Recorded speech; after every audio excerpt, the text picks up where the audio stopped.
Madam Sir. I'm Joby Pimentel. I'm 36 years old. I'm separated. I have 2 children, 1 girl and 1 boy.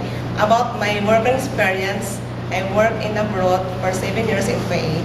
Hi, Miss Joby. How are you right now? Sir, Madam, I'm very much fine and thank you. Okay, what do you think are the right attitude and characteristics of a good domestic helper? Sir, Madam, the right attitude and characters as a domestic helper to be honest, polite, and very hardworking. So, since you're already a mother, can you tell us how to take care of the children? Taking of children, I give them the right time food to play with them and take a bath with them and love them to my own children.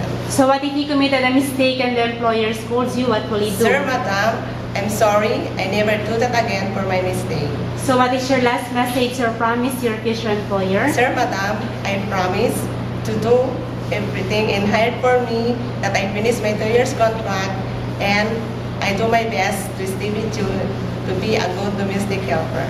Thank you, Miss Joby, and I hope to see you soon in Singapore. Thank you, Madam and Sir. Have a nice day.